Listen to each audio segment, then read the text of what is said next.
आप सभी का वीआई के एजुकेशन चैनल में स्वागत है बच्चों। चलिए बच्चों, आज की इस वीडियो में मैं आपको क्लास 12 का फिजिक्स का प्रीवियस ईयर क्वेश्चन का माने कि जो भी ऑब्जेक्टिव क्वेश्चन था वो सारे हम आपको बताएंगे बच्चों इस वीडियो में, जो कि आपके बोर्ड एग्जाम 2026 के लिए बहुत महत्वपूर्ण होगा बच्चों। चलिए बच्चों, ज़्यादा देर न करते हुए वीडियो स्टार्ट करते हैं। एक और बच्चों, मैं आपके लिए वो क्वेश्चन छोड़ रहा हूँ, वो क्वेश्चन को आप लोग ध्यान से सुनिएगा, इसका आंसर भी आप लोग कमेंट में दे दीजिएगा। आपका वो क्वेश्चन है बच्चों, पानी का परावैद्युत स्थिरांक कितना होता है। इसका आंसर आप लोग कमेंट में दीजिएगा बच्चों। ये आपके लिए होमवर्क समझिए या फिर इसका सवाल का जवाब दे दीजिए बच्चों आप लोग कमेंट में। चलिए बच्चों, हम लोग सीधे आते हैं वीडियो पे। पहला प्रश्न क्या बोल रहा है बच्चों, यदि किसी चल कुंडली गैल्वेनोमीटर में फेरों की संख्या बढ़ा दी जाए तो इसकी सुग्राहिता यानी कि संवेदनशीलता क्या होगी। यदि किसी चल कुंडली गैल्वेनोमीटर में फेरों की संख्या बढ़ा दी जाए तो इसकी सुग्राहिता यानी कि संवेदनशीलता क्या हो जाएगा बच्चों, तो बढ़ जाती है। क्या हो जाती है, तो बढ़ जाती है। यानी कि ऑप्शन ए बिल्कुल राइट आंसर हो जाए बच्चों पहला का। दूसरा नंबर प्रश्न क्या बोल रहा है बच्चों, धारावहन करने वाले परिनालिका के अंदर चुंबकीय क्षेत्र की दिशा होती है। यानी कि धारावहन करने वाले प्रणालिका के अंदर चुंबकीय क्षेत्र की दिशा होती है। कैसी होती है, तो वो होती है बच्चों ऑप्शन नंबर बी, अक्ष के समांतर होती है। कैसी होती है, तो अक्ष के समांतर होती है। ऑप्शन नंबर बी बिल्कुल राइट आंसर है बच्चों दूसरा का। तीसरा नंबर प्रश्न है बच्चों, निम्नलिखित में से कौन चुंबकीय क्षेत्र की तीव्रता का मात्रक नहीं है। इसमें बताना है बच्चों आपको कि यानी कि टेस्ला, वेबर बटे मीटर स्क्वायर, न्यूटन बटे एम्पियर मीटर, न्यूटन बटे एम्पियर स्क्वायर, इनमें से कौन चुंबकीय क्षेत्र की तीव्रता का मात्रक नहीं है। तो इसका सही आंसर है बच्चों ऑप्शन नंबर डी, न्यूटन बटे एम्पियर स्क्वायर। यानी कि ऑप्शन नंबर डी बिल्कुल राइट आंसर है बच्चों तीसरा का।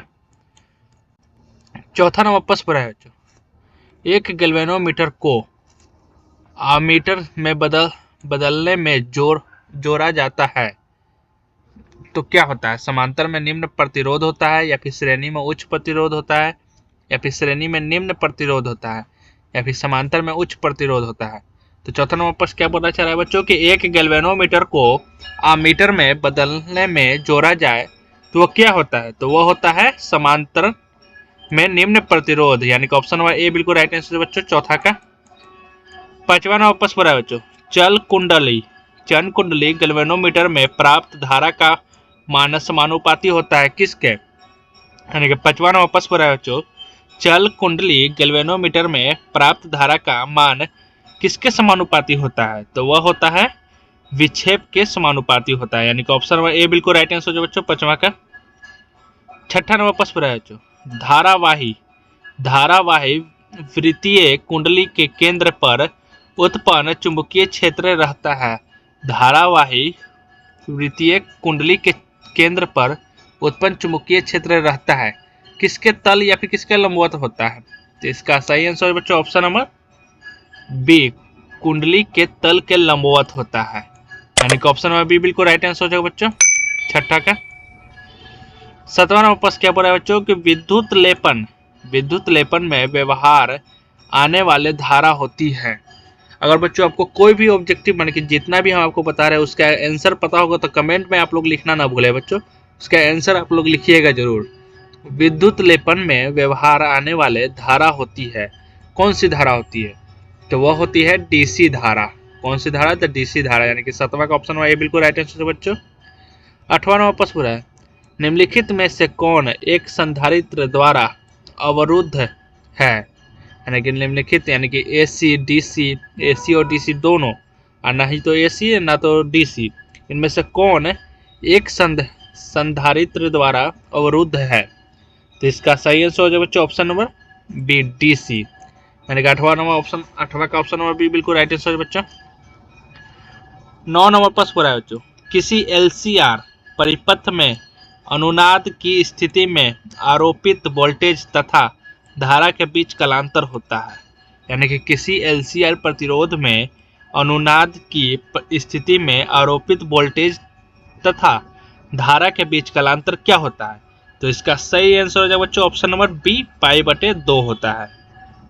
नहीं सॉरी बच्चों, ऑप्शन नंबर डी होगा, शून्य होता है। क्या होगा? तो शून्य होता है, यानी कि किसी एलसीआर परिपथ में अनुनाद की स्थिति में आरोपित वोल्टेज तथा धारा के बीच कलांतर क्या होता है? तो शून्य होता है, यानी कि ऑप्शन नंबर डी बिल्कुल राइट आंसर बच्चों 9वां का। 10वां वापस पर आए बच्चों, एक ऊंचाई ट्रांसफार्मर की द्वितीय कुंडली में धारा का मान प्राथमिक कुंडली की तुलना में होता है। यानी कि 10वां वापस पूछ रहा है बच्चों कि एक ऊंचाई ट्रांसफार्मर की द्वितीय कुंडली में धारा का मान प्राथमिक कुंडली की तुलना में क्या होता है? तो इसका सही आंसर बच्चों ऑप्शन नंबर बी, कम होता है। क्या होता है? तो कम होता है, यानी कि 10वां का ऑप्शन नंबर बी बिल्कुल राइट आंसर बच्चों। 8वां प्रश्न क्या बोल रहा है बच्चों? केवल धारिता युक्त परिवर्ती धारा परिपथ में धारा एवं वोल्टता के बीच कलांतर होता है। यानी कि 11वां वापस पर है बच्चों कि केवल धारिता युक्त प्रवर्ती धारा परिपथ में धारा एवं वोल्टता के बीच कलांतर होता है। कितना होता है?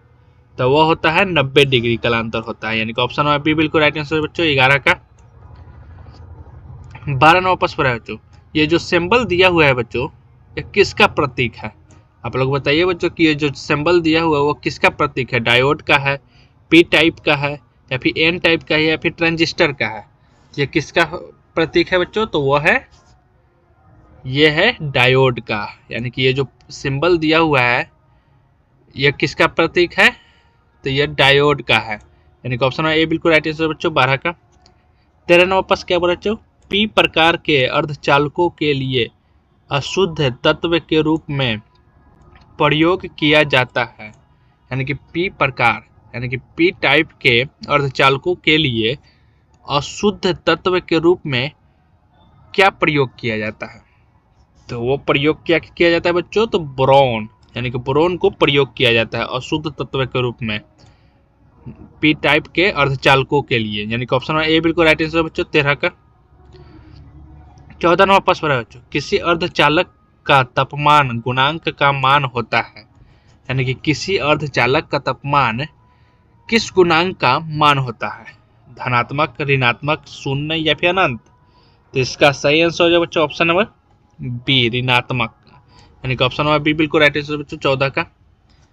15वां वापस क्या बोला बच्चों? निम्न में से कौन सा तर्क द्वारा सार्वजनिक तर्क द्वार है? यानी कि और, एंड, नॉट और नंद, इनमें से कौन से द्वार, यानी कि तर्क द्वार सार्वजनिक तर्क द्वार है? तो इसका सही आंसर क्या हो जाएगा बच्चों? तो वो हो जाएगा ऑप्शन नंबर डी, नंद द्वार, यानी कि नंद गेट, यानी कि ऑप्शन नंबर डी बिल्कुल राइट आंसर बच्चों 15 का। जो भी बच्चों आप लोग ऑब्जेक्टिव का आंसर आता है तो उसको आप लोग कमेंट में जरूर लिखिएगा बच्चों, और इस चैनल को लाइक और सब्सक्राइब भी कीजिएगा बच्चों। 16वां वापस क्या बोला बच्चों? आवेश का परिमाणीकरण दर्शाता है कि, यानी कि आवेश का परिमाणीकरण क्या दर्शाता है? तो बच्चों आवेश का परिमाणीकरण क्या दर्शाता है? तो आवेश जो एक इलेक्ट्रॉन पर आवेश का एक अंश है संभव नहीं है। यानी कि आवेश जो एक इलेक्ट्रॉन पर आवेश का एक अंश है वो संभव नहीं है, यह आवेश का परिमाणीकरण दर्शाता है, यानी कि ऑप्शन ए बिल्कुल राइट आंसर बच्चों 16 का। 17वां वापस पर बच्चों, विद्युत क्षेत्र रेखाओं से जानकारी प्राप्त होती है किसकी? क्षेत्र की, शक्ति की, या फिर आवेश की प्रकृति, या फिर दिशा, इनमें से सभी की? तो विद्युत क्षेत्र रेखाओं से जानकारी प्राप्त होती है, तो किसका बच्चों? तो वो हो जाएगा ऑप्शन नंबर डी, इनमें से सभी का, यानी कि ये सभी का है ना थी जानकारी प्राप्त होता है विद्युत क्षेत्र के रेखाओं से, यानी कि 17 का ऑप्शन नंबर डी बिल्कुल राइट आंसर हो जाएगा बच्चों। 18वां वापस पर है, प्रत्येक इकाई आवेश पर लगने वाले बल को कहते हैं। प्रत्येक इकाई आवेश पर लगने वाले बल को हम लोग क्या कहते हैं? तो उसको कहते हैं विद्युत क्षेत्र। क्या कहते हैं? तो विद्युत क्षेत्र, यानी कि ऑप्शन नंबर सी बिल्कुल राइट आंसर बच्चों 18 का। 19वां प्रश्न है, दो विद्युत आवेशों के बीच लगने वाले बल को नियंत्रित करने वाले नियम क्या कहलाते हैं? यानी कि जब दो विद्युत आवेशों के बीच जो बल लगता है उसको नियंत्रण करने वाले नियम को हम लोग क्या कहते हैं? तो उसको क्या कहते हैं? तो कूलॉम का नियम कहते हैं, यानी कि ऑप्शन नंबर डी बिल्कुल राइट आंसर बच्चों 19 का। 20 नंबर प्रश्न क्या बोल रहा है कि 1 एम्पियर बराबर होता है, 1 एम्पियर बराबर क्या होता है? तो 1 एम्पियर बराबर होता है तो 1 कूलम बटे 1 सेकेंड, यानी कि ऑप्शन नंबर ए बिल्कुल राइट आंसर हो बच्चों 20 का। 21 नंबर प्रश्न क्या बोल रहा है बच्चों? विद्युत वाहक बल की इकाई है, विद्युत वाहक बल की इकाई क्या है? तो विद्युत वाहक बल की इकाई क्या है बच्चों? तो वो है वोल्ट, यानी कि ऑप्शन नंबर सी बिल्कुल राइट आंसर बच्चों 21 का। 22 नंबर प्रश्न है बच्चों, वोल्टता मीटर मापता है, वोल्टता मीटर मापता है, क्या मापता है? प्रतिरोध, धारा, विभवांतर या फिर में से कोई नहीं। तो वोल्टता मीटर क्या मापता है बच्चों? तो वो है विभवांतर, यानी कि ऑप्शन नंबर बी बिल्कुल राइट आंसर हो जाए बच्चों 22 का। 23 नंबर प्रश्न है बच्चों, आदर्श एमीटर का प्रतिरोध होता है, आदर्श एमीटर का प्रतिरोध होता है क्या? शून्य होता है, या फिर बहुत अधिक होता है, या फिर बहुत कम होता है, या फिर अनंत होता है? तो आदर्श एमीटर का प्रतिरोध क्या होता है बच्चों? आंसर हो पता होगा तो कमेंट में जरूर लिखिएगा बच्चों। तो वह होता है शून्य। क्या होता है? आदर्श एमीटर का प्रतिरोध क्या होता है? तो शून्य, यानी कि ऑप्शन ए बिल्कुल राइट आंसर बच्चों 23 का।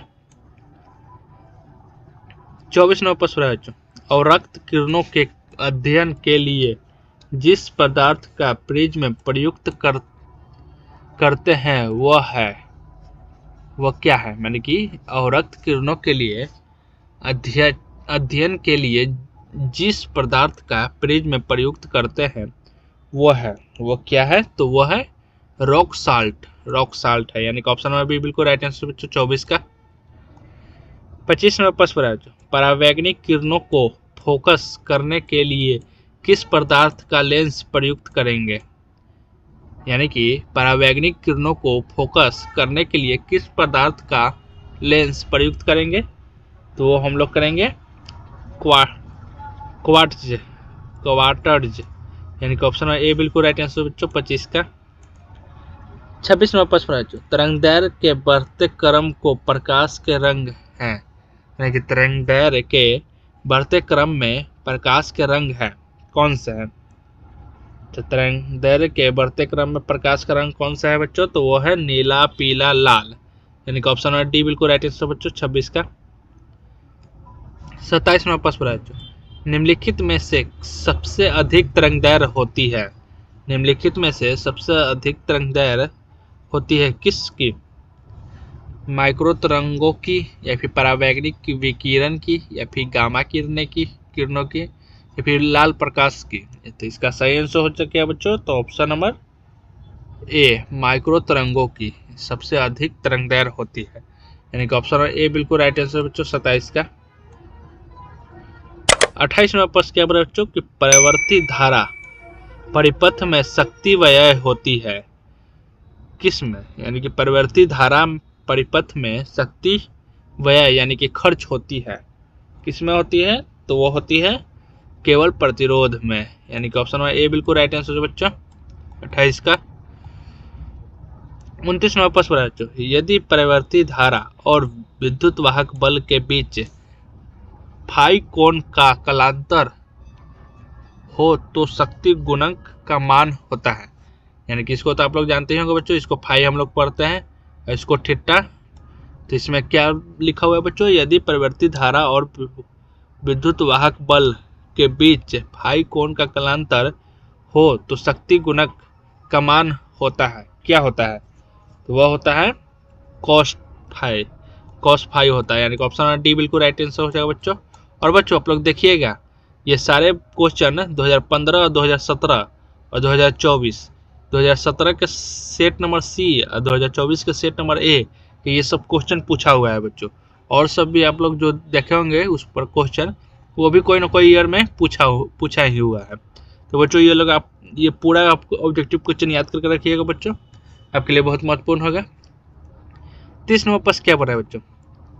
परिवर्ती धारा परिपथ में अनुनाद की अवस्था में धारा और विद्युत वाहक बल के बीच कलांतर होता है, यानी कि परिवर्ती धारा परिपथ में अनुनाद की अवस्था में धारा और विद्युत वाहक बल के बीच कलांतर क्या होता है? तो वो होता है शून्य। कलांतर क्या होता है? तो शून्य होता है, यानी कि ऑप्शन नंबर डी बिल्कुल राइट आंसर बच्चों 30 का। 31 नंबर प्रश्न है बच्चों, ऊंचाई ट्रांसफार्मर से प्राप्त होता है, यानी कि ऊंचाई ट्रांसफार्मर से क्या प्राप्त होता है? तो क्या प्राप्त होता है बच्चों? तो उच्च विभव और निम्न धारा प्राप्त होता है, यानी कि ऑप्शन नंबर ए बिल्कुल राइट आंसर है बच्चों 31 का। 32 नंबर प्रश्न पर है बच्चों, प्रतिघात रिएक्टेंस का मात्रक है। प्रतिघात का मात्रक क्या है? तो प्रतिघात का मात्रक क्या है बच्चों? तो वो है ओम। प्रतिघात का मात्रक क्या है? ओम, यानी कि ऑप्शन नंबर ए बिल्कुल राइट आंसर बच्चों 32 का। 33 नंबर प्रश्न पर बच्चों, तप्त तार एमीटर मापता है प्रवृत्ति धारा का, यानी कि तप्त तार एमीटर मापता है प्रवृत्ति धारा, यानी प्रवृत्ति धारा का तप्त तार एमीटर क्या मापता है? तो वह क्या मापता है बच्चों? तो वो मापता है मूल औसत वर्ग का मान, यानी कि ऑप्शन नंबर सी बिल्कुल राइट आंसर बच्चों। ये देख लीजिएगा बच्चों, ये 2016, 2020 और 2024 के सेट में ए में ये सारा क्वेश्चन पूछा हुआ है बच्चों, और प्रतिघात का मात्रक भी 2016, 2017, 2018 के सेट ए और सी में पूछा गया है। देखिएगा बच्चों, ये सारे प्रीवियस ईयर क्वेश्चन है, आपके लिए बहुत महत्वपूर्ण होगा बच्चों, ये आप लोग पूरा याद रखिएगा बच्चों। 34 नंबर प्रश्न क्या बोला है? आभासी धारा होती है, यानी कि आभासी धारा क्या होती है? आभासी धारा बराबर क्या होती है? तो इसका सही आंसर देखो बच्चों ऑप्शन नंबर सी, शिखर धारा बटे √2, यानी कि ऑप्शन नंबर सी बिल्कुल राइट आंसर हो जाएगा बच्चों 34 का। 35 नंबर प्रश्न है बच्चों, एंड गेट का बुलियन व्यंजक है। चलिए बच्चों, ये सब तो आप लोग पढ़े ही होंगे, एंड और नॉर गेट, नंद गेट, ये सब तब आप लोग पढ़े ही होंगे। इसका जवाब दीजिएगा बच्चों कमेंट में, इसको आंसर भी हम बता देंगे। एंड गेट का बुलियन व्यंजक है, तो एंड गेट का बुलियन व्यंजन क्या है? तो इसका सही आंसर हो जाएगा बच्चों ऑप्शन नंबर सी, a/b=y, यानी कि ऑप्शन नंबर बी बिल्कुल राइट आंसर, सी बिल्कुल राइट आंसर बच्चों 35 का। 36 नंबर प्रश्न है बच्चों, नॉर गेट के लिए बुलिये व्यंजक है। नॉर गेट के लिए बुलिये व्यंजक क्या है बच्चों? देखिए बच्चों, ये 2016 और 2021 के सेट ए में ये क्वेश्चन पूछ चुका है कि नॉर गेट के लिए बुलिये व्यंजक है, यानी कि उसका क्या होगा? तो इसका सही आंसर हो बच्चों ऑप्शन नंबर डी, यानी कि ऑप्शन नंबर डी बिल्कुल राइट आंसर हो बच्चों 36 का। 37 नंबर प्रश्न है बच्चों, नंद गेट का संकेत होता है, यानी कि नंद गेट का संकेत कौन सा है? ये 2022 के सेट ए में पूछा हुआ है बच्चों कि नंद गेट का संकेत होता है, क्या होता है? तो आप लोग बताइए बच्चों, ये संकेत आप लोग देखिए और बताइए कि इसका आंसर क्या होगा। तो बच्चों इसका आंसर हो जाएगा ऑप्शन नंबर डी, यानी कि ये जो संकेत है ये नंद गेट का है, यानी कि ऑप्शन नंबर डी बिल्कुल राइट आंसर है बच्चों। 38 नंबर प्रश्न है बच्चों, दशमिक संख्या 8 का होल 10 की द्विआधारी संख्या क्या होती है? तो इसका सही आंसर बच्चों ऑप्शन नंबर ए होगा, यानी कि ऑप्शन नंबर ए बिल्कुल राइट आंसर बच्चों 38 का। 39 नंबर प्रश्न पर है बच्चों, एक पदार्थ की चालकता